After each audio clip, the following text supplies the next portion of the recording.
You were in the room for that ovation, the standing ovation, when Trump announced that he'd be removing sanctions on Syria. Talk us through the meeting that's expected between the US president, the Syrian president, and then, of course, that trip to Qatar. That was the statement that received the most applause and perhaps the biggest amount of attention during his very long speech yesterday. It came as perhaps a little bit of a surprise. I mean, there had been expectations that the U.S. were thinking about removing these sanctions on Syria, but the fact that he announced it and then credited the Crown Prince for getting them there was, again, another big victory for the Crown Prince.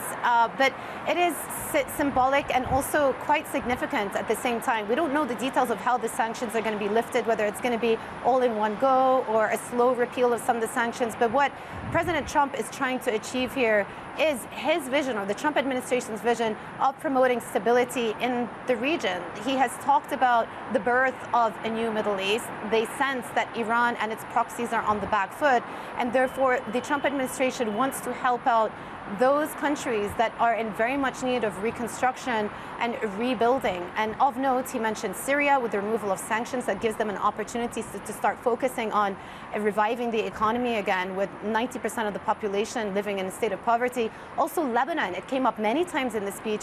He also pledged support to the new government there and says that he plans on working with them.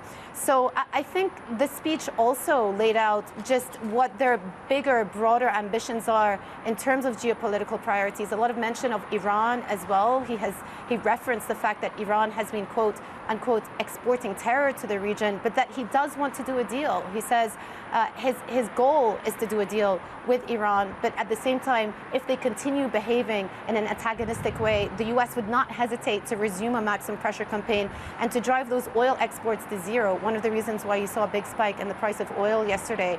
So yes, lots of really important announcements coming out of that speech yesterday, and also giving us in the region a better understanding of how the administration is thinking about the next few years and what they're looking to achieve. The big one, of course, the massive trophy, would be the expansion of the Abraham Accords. But for Saudi Arabia, that would be a difficult line to cross at this point in time, given that the war in Gaza continues.